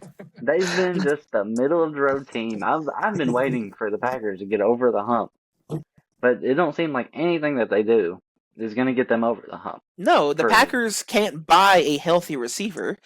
Jordan Love is due to miss, 2 to 3 games a season now? You lose your backup. Their backup now is Tyrod Taylor. Is he going to be healthy? Are you going to be starting Max Brosmer for a game? Like, come on. And do y'all play And- the NFC East? Is that what it is? Yes, I believe so. See, I mean, like last year, the Commanders wasn't very good. No. Jaden Daniels couldn't stay healthy. You know, you're probably going to torch Dallas's defense. Philly, there's a lot of questions going on with Philly. So the Bears actually played the NFC East last year too, because they beat Philly on Black Friday. They beat Dallas on the. They actually destroyed Dallas, and they beat Washington. But that was the Marcus Mariota. No, that was Jaden Daniels because he actually fumbled. They ripped the ball on the quarterback sneak. They ripped Deshaun Wright ripped the ball out of his hands. But the Bears play. The Bears do not play the Giants this year. No, they play the Panthers. I mean, sorry, they play the Eagles. I don't think they played the. Anyways, I thought I seen Philly on the schedule for sure. They do play Philly. That's the only NFC East team they play is Philly. Oh, do y'all play the South then? Is the Panthers? They do have the South. yeah, it's Okay. the, Panthers, it's the Bucks, South. Saints, the Falcons. See, and I mean, I would personally be kind of happy with that schedule because the Panthers. I mean, I really hope the best for them, and I think that I want them to be good, but you still don't know. You know. Well, just like you said, though, the thing about Detroit could combust, or they could go back to being a team that was just the favorites to go to the Super Bowl last year before they imploded. That's You very know, true. So Green I don't Bay- know. I yeah. think that I would be at the moment happy with the schedule if I were the Bears.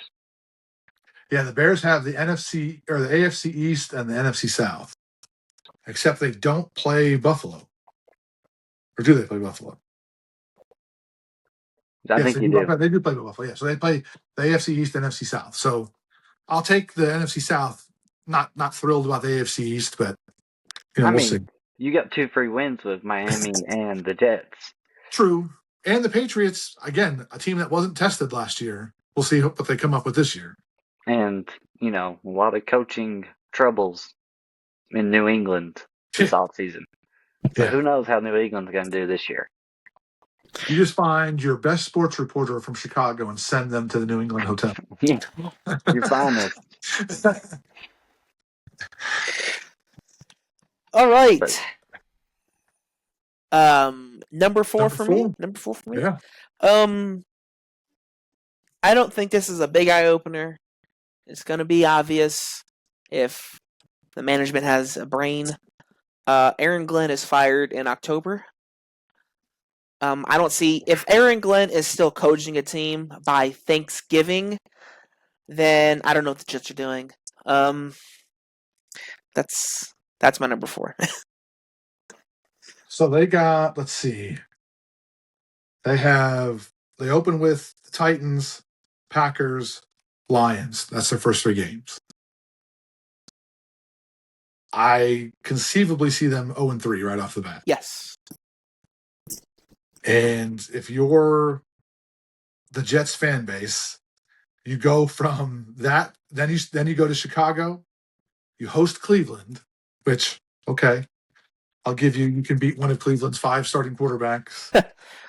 Imagine if Cleveland and Arizona put their rosters together. Made one team. You'd have 17 quarterbacks and 17 running backs between the two teams. But then after you play Cleveland, then you got New England, Miami. Okay, that's the week 12. And then you have the Raiders and the Chiefs and then the Bills. So, yeah, I think, and again, Aaron Glenn, what he did in Detroit was amazing. Their defense was lights out. No, it wasn't. Their defense sucked ass. It was Their defense helped carry them to the NFC Championship game without Aiden Hutchinson. their defense ranked in the lower 20s. I still think Aaron Glenn's one of those guys. He'll get fired. He'll recycle back into the defensive coordinator somewhere, kind of like Saleh, or like Daboll did offensive coordinator wise, and like Saleh did when he went back to San Francisco, made San Francisco's defense great again. I mean, I think that's what's going to happen with Glenn. He's going to recycle back somewhere, probably not Detroit because they're pretty happy with the defensive coordinator right now, but he'll go somewhere, and he'll reestablish himself, kind of like Dennis Allen did before he goes back to Chicago as defensive coordinator. So, but yeah, I agree with you. I do think he's the first head coach let go. It's just a matter of how fast. It should be pretty fast. And if you're the Jets, I haven't done. I'd be interested to do the math. How many coaches are they paying right now? I imagine they're still paying Saleh, right? That was just 2 years ago. I imagine his contract was more than 2 years. Well, as you go over your number 4, Nick, I will look into that. Number 4 for me, I already hinted towards it, and I'll just make it official. Number 4 for me is the Patriots get a reality check. Right off the bat, again, they had the cakewalk of cakewalk schedules last year. They were by far and away the easiest schedule record-wise. Their path to the Super Bowl was a joke. Really, it was laughable. How it played out. Now, some of it they couldn't help. Obviously, injuries to starting quarterbacks. That you play who you play. That's what you do. But they're going to get a reality check. First 4 weeks, they go at Seattle. They play Pittsburgh, which, okay, whatever. That's the easiest of the 4. Jacksonville division winner last year. Buffalo division winner last year. Very realistic that they start 0-4. More than likely, I see them going 3-1. Maybe 2-2. I think it's going to be more 3-1. I think they get the win over Pittsburgh. I legitimately see them losing to Jacksonville, even though Samson has cut his hair with Trevor Lawrence. But I just don't. I'm not sold on Drake May. Not to mention all the turmoil that's surrounding the team. Let's take just strictly football for a second. They weren't that great. No, they didn't do a whole lot of things good. Their offensive line really wasn't that good. Will Campbell got absolutely cooked from week 16 on. It's not going to be good for the Patriots this year, I don't think. Of their 3 facets of their team, which facet scares you? Offense, defense, special teams. Defense. Maybe. None of it really jumps off the page. Right. That's what I'm saying. Like, their defense is solid. It's good. It held Seattle in check for, 2.5 quarters, the Super Bowl? Yeah. Then Seattle figured it out. I mean. Yeah. So, while looking at the Jets, I wasn't able to find how many coaches are on their payroll still, but they have $57 million in dead cap in 3 different quarterbacks. Aaron Rodgers at $35 million, Justin Fields at $20 million, and Tyrod Taylor at $2.4 million. So $57.4 million of their dead cap is just 4 more QBs, and the rest of their dead cap number is $111 million. Not just former QBs. Yeah, they released him a year early. So not just former QBs, but former QBs that are on another roster. Yes. It wasn't guys that were just like, whatever, Mike Whites of the world or Bailey Zappies of the world that just disappear into the ether. These guys got signed and are, have legitimate positions on other teams. Yes. Rodgers obviously the starter, but Tyrod Taylor's the backup in Green Bay, and then Justin Fields is the backup in Kansas City. He might start week 1 in Kansas City. I don't know. There's no way they put the Chiefs in prime time on week 1 and 2 if they don't think Mahomes is playing. So I have a feeling Mahomes plays. Fair enough. I don't think he does anything in the preseason. I think that's why Fields is there. Yeah. Is to run that offense during the preseason, give the rest of the team Of course, you know they You're right. could be playing with fire because maybe Fields steals the team from Mahomes. You never know.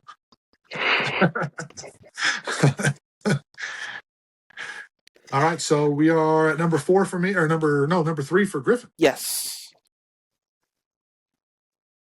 This is a weird one. I think that the Jets could potentially fumble around and get like 7 wins. And not get- Who's their week 1 quarterback though? Gino. Yeah, Gino. Oh, God. Gino, come on. That's who they're banking on? He's the guy that's bringing the Jets back to prominence. Yeah, That's what yeah. Aaron Glenn As said. Aaron Glenn said, he's going to bring us back to the promised land. Get the hell out of here. There were edits of Geno Smith in Vegas being a terrorist. New York fans, look, I'm one of a New York team sports fandom here. They're going to say Geno Smith was behind 9/11 at this point if he plays awful all season long. The edits that New York sports fans are going to make, I don't even want to think about it. Wait a I minute. That's why I put Jets could potentially manage 6 or 7 wins. Now, to Griffin's point, though, if you look at their schedule, Yeah. you have the Giants, which nothing against you. That's you don't know what the Giants are going to be. Is what I'm saying. Wait, they're playing the regular season? Because they play every year in the preseason. No, I'm sorry. I'm sorry. They start with the Titans, which we all think the Titans are going to beat them. They should beat them, but we don't know. So you have the Titans potentially. They should beat them, but you have the Browns, the Lions. We talked about could backslide again. You have the Dolphins twice. You have the Raiders. You have the Chiefs, which they should be better. You have the Chargers, which should be good, but you have the Cardinals. Jets and oh my God, the Jets and Cardinals are playing a football game this year. You have the Patriots twice, which we don't. We just talked about the Patriots. Weren't that good. Oh my, what is it in? Realistically, Griffins might be onto something here. They could literally fall backwards. Where is that game at? Arizona or New York? Arizona. Those tickets are going to be -$3. They're going to pay you to go see that game. I think you can probably be the placeholder on the field extra point. Yeah. Yeah.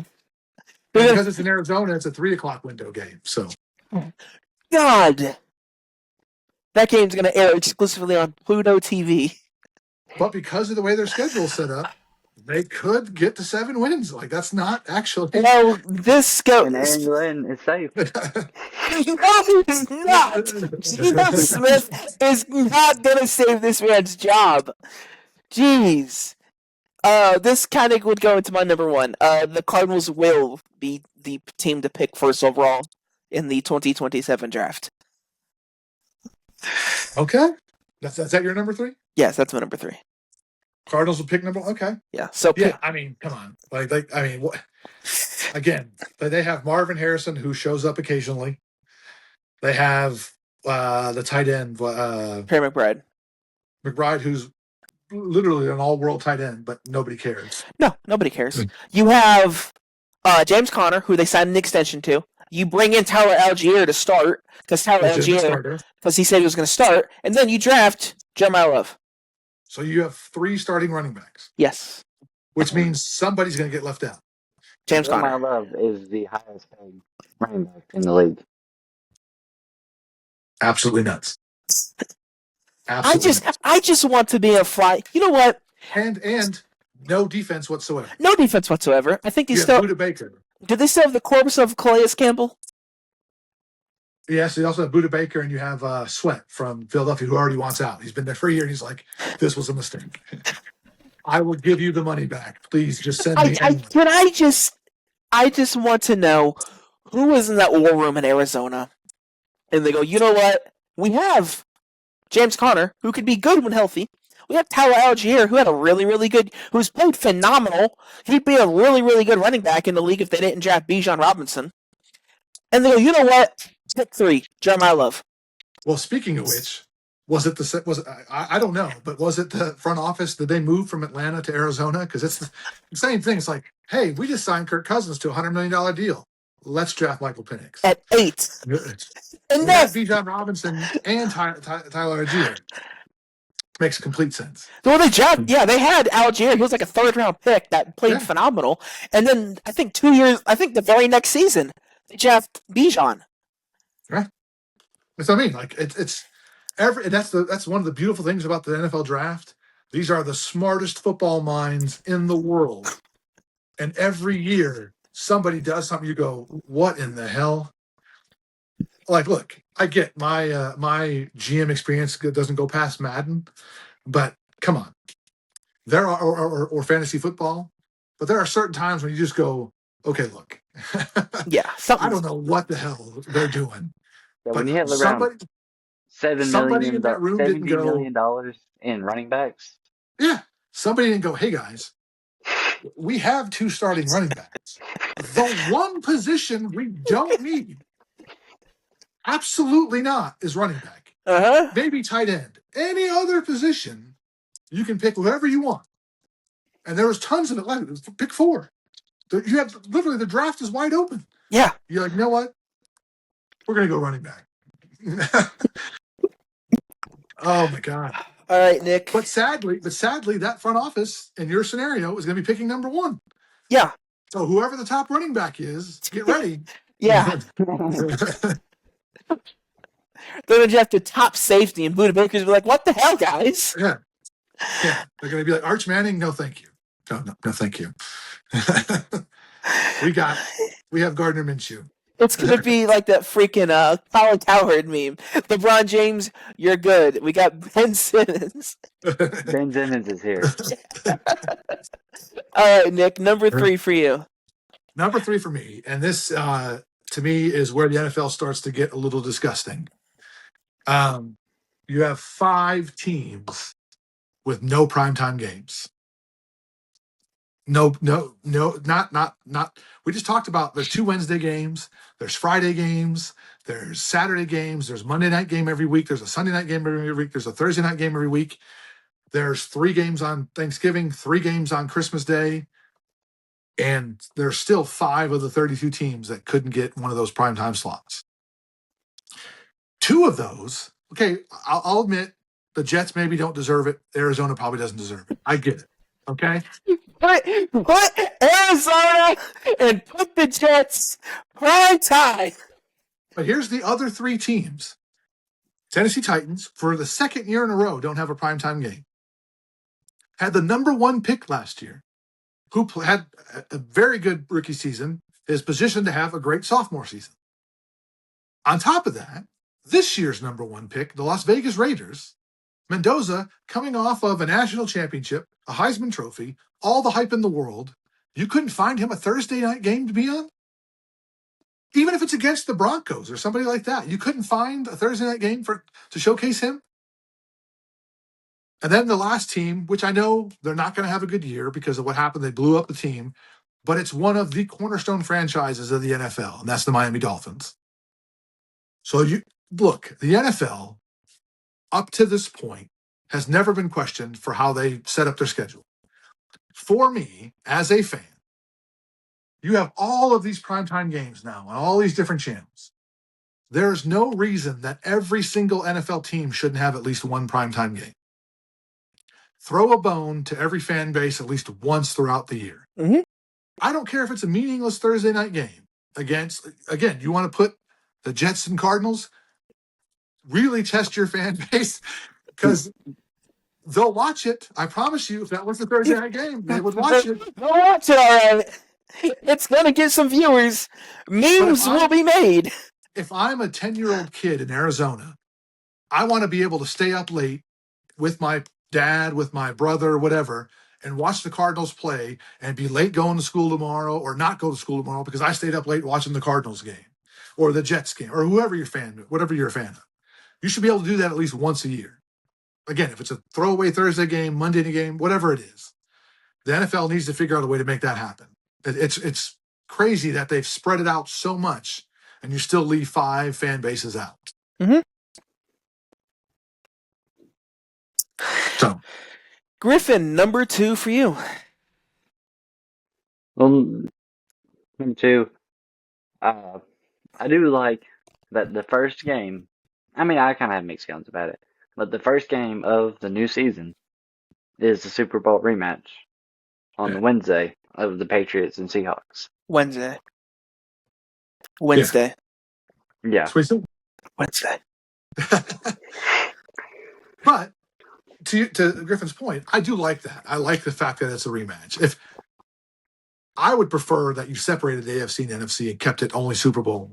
But if you're going to do it this way, the rematch is, kind of cool. It's Yeah. especially because the rosters turn over so much anyway. It's two new teams going against each other, but And now no one's in their groove. Like, they haven't been through the playoffs and haven't had, they have time to game plan, but now everyone's coming out fresh and let's see what happens. And you know what? To make it even better, that's when you should present the rings. That's when you should hang the banner. Oh, yeah, they definitely will. Yes, rub it in even more. Who knows what happens? But yeah, to give that fan base a chance to explode week one. On a Wednesday. Yes, you're hung up on the Wednesday thing. I get it. The matchup part of it is very, very cool. Mm-hmm. And then the very next day, wake your asses up early. They're playing in Australia. Isn't that game going to be 6? Isn't it 6 a.m. our time, that game? Throw another shrimp on the Barbie. Come on, man. Fuck. Wait, is that week 1 in Australia? Yes, week 1 in Australia. I just want to double check this for my own sanity. It's the Rams and Niners. Niners, week 1. Oh, I'm sorry. It's going to be 7:35 p.m. for us. Oh, okay. They're airing it live. I don't like that because, then doesn't a team lose their home field advantage? Well, because of the 17-game schedule now, you have an uneven number of home games. So, yeah, it's a weird... You give up a home game, but it's not really a home game. Yeah. But it's a division game. Right. Mm-hmm. So it's division game, 1-1. week 1, half a continental, or half a world away. Yep. And that goes perfectly in my number 2. International games are too much. I'm sorry. I've never been a fan of waking up early on a Sunday and watching games early in London or Ireland, wherever they're going to play.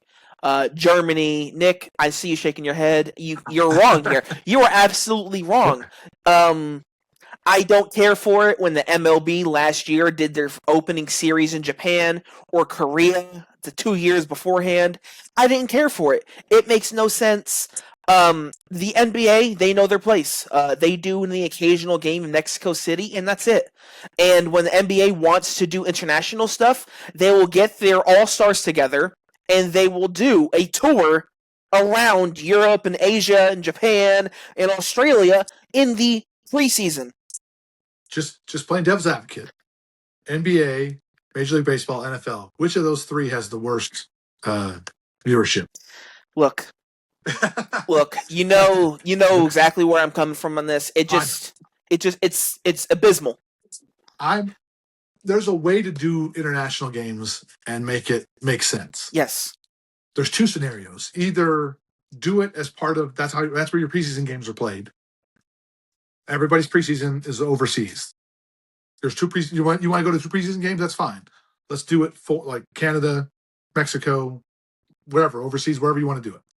Or you figure out a different way, which I'll get to in my number 1. But the other part to that, though, is whether you're 10 or 47, there's nothing better than getting up on a Sunday and having some Captain Crunch, watching pro football, and then going literally from 7 in the morning till 10 o'clock at night watching football nonstop.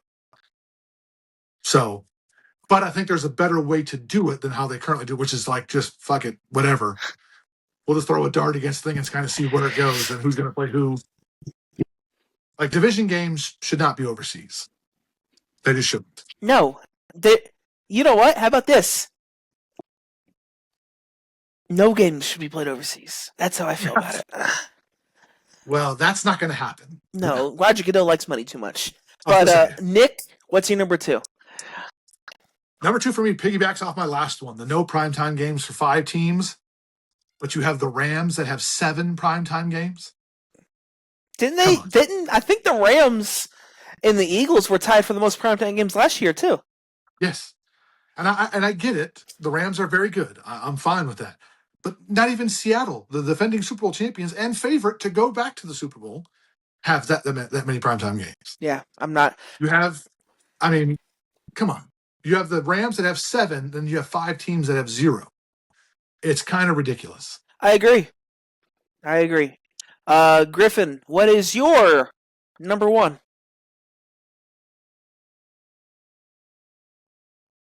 All right, number one is that the Titans don't have an easy schedule, but I think it's definitely better than it was last year.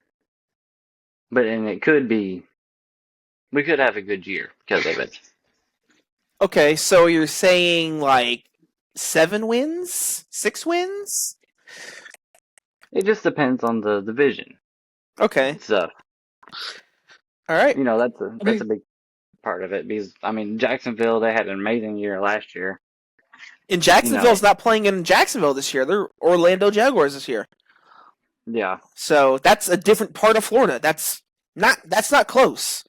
That's going to take away a good bit of their home field advantage. The Texans, you don't know what they're getting from the Texans. Is C.J. Stroud going to continue his decline? And then the Colts, what are you getting from the Colts? Or the Orlando Jaguars, the most magical team on earth now, because, Okay, whatever. All right. No, seriously. Honestly, Griffin, to your point, realistically, we talked about it earlier. There's one team every year that goes from worst to first. Why not the Titans? Yeah. I agree. Schedule has a big thing to deal with it. Last year, our schedule was pretty brutal. I think people underestimate, like you said, how important the schedule plays in a team's success or failure. You can have I'm not saying the Titans are average, but you can have an average team that backs its way into the playoffs based on a schedule. Like we said, we just talked about how the Jets could get 7 wins, which just to the normal mind does not even seem plausible. Yeah. But all right, Ricky, you're number one. My number one are that these Sunday games are dying. With them getting more games during the week, is Tuesday sacred ground for them next season? We don't know. We don't know if we're going to get more doubleheaders on Mondays.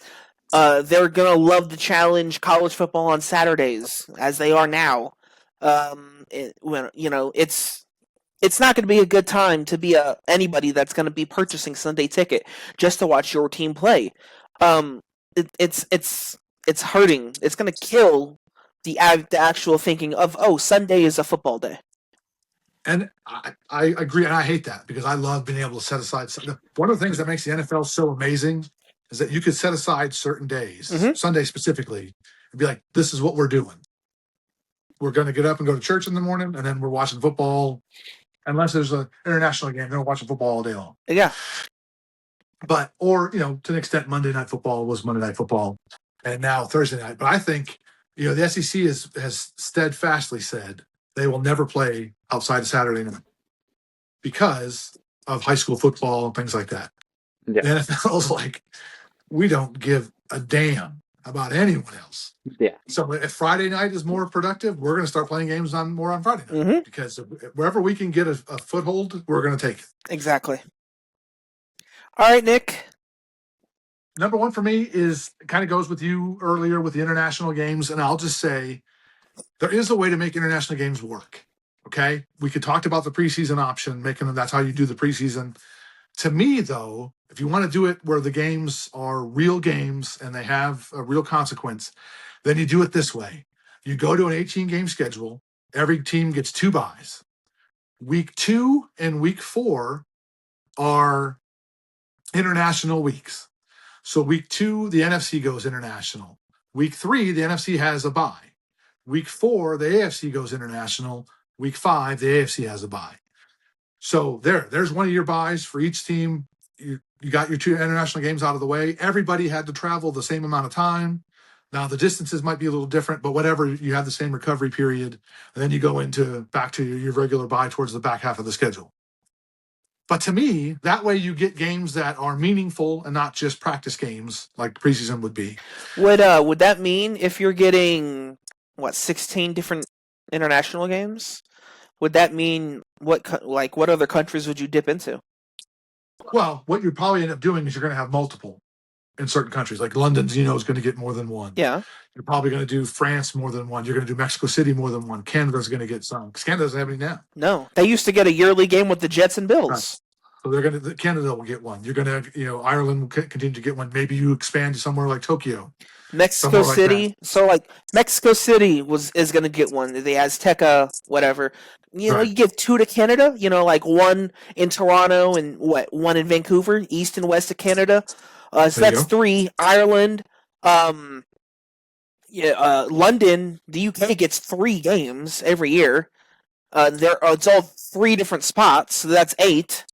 And then that's half right there. And then you have Germany, you have Brazil now, then France. That's 11. Right. Well, then and here's a weird thing. It would be not international technically, but throwing a bone to like Hawaii. Well, they're tearing down Aloha Stadium. Where are they going to play? Well, University of Hawaii's got to play somewhere. I think they play at a high school stadium. The NFL can make it work. I mean, what I'm saying, but there's other. Regardless, yeah. And then, I forgot Australia. That's 12 right there. So I'm sure they could fill in 4 other wherever. Well, and like I said, Asia isn't very well represented. So you have Japan, you have China, you have probably going to stay out of. They're not dipping toes in Russia. Yeah, you're probably not going up in the that area, but probably staying out of Korea. Yeah, but like Switzerland, there's other options the NFL could expand to. And I said maybe you're giving multiple games more to Canada, to Mexico, to things like that, to where it just kind of makes sense to expand it. But I think that kind of thing is the way. I get the expanding the NFL footprint is not going to stop anytime soon. No. Like you said, they like printing money way too much. But there's a way to make it make sense for the players and still make money for the league and make sense for the fans too. Because also now, if you're not using those stadiums for those weeks, the stadiums could be used for other things, whether it be college football, whether it be high school football, whether it be concerts. Please no. I'm tired of looking at Heinz Field or Tampa Bay Stadium at Week 7, and it looks like an absolute war has been played there. Yeah. Well, let's be honest. Most NFL stadiums, I mean, they're moving towards no grass. Let's be perfectly. And the NFLPA wants grass. That's the thing. I think the perfect scenario is the State Farm Arena in Arizona. They said that. Remember, whenever they played Super Bowl there, they used a new grass, and it was slippery. Well, no, but the way they do it all year long. Yeah, they do the same in Vegas. They do the same in Vegas now. That scenario to me I love the idea of indoor stadiums for fan. Look, I know football is inclement weather and all that stuff, but nobody wants to go sit in -19 with the snow and pouring rain and all that bullshit. Like that preseason game me and you went to forever ago with the Bears and Titans, where it was 95 and the humidity was at 110. Okay, look. The Chiefs playoff game against the Dolphins. Where beer literally exploded because it was -12 outside or whatever the hell it was. Mahomes got hit so hard, the helmet chipped. Yeah. Yeah, no. Look, I love watching snow games on TV. I would not go to a game for free. No. If that's the case, Nick, would you have season tickets in the I was going to say Metrodome, but it's not Metrodome anymore, in Minnesota? Bank of America Stadium or whatever it's called? Yeah, something like that. No, because it's in Minnesota, and that's a shithole, so no. Okay. It's not as much a shithole as Detroit, but... When the Bears build a state-of-the-art stadium in Indiana or Arlington Heights, whichever it may be, then yes. Or in Nissan Stadium. That stadium... You know how many games I've said no to because it was pouring rain? I'm not going to go sit in the pouring rain. I'm just not. I have been. I'll walk in the rain to go sit inside a dome stadium. I've never been to an inclement weather football game, other than it just being super cold, like the Music City Bowl was in December. Well, I've been to the Music City Bowl when it snowed. Yeah, that's just crazy. But I've also been to Music City Bowl where I wear shorts and a t-shirt, so that's also that was. But here's the kicker: the Colts have an indoor stadium Lucas Oil Stadium is a phenomenal stadium. It is Beautiful. beautiful. The last game I went to is Titan Colts, the one I talked about with the Illinois weekend that we did, the football weekend. We got rained on because they left the dome open and it rained at an angle. Instead of sitting in the end zone, we got rained on. Yeah, I went there twice in 5 weeks, and it was the Sunday after Thanksgiving. It was a phenomenal game with the Dolphins. Adam Vinatieri hit one of his last career game winners, and then I went Christmas Eve, and it was like 12 degrees out. Yeah. So, Yeah. but that is our show today, everybody. Griffin, thank you for being on. Nick, fun as always.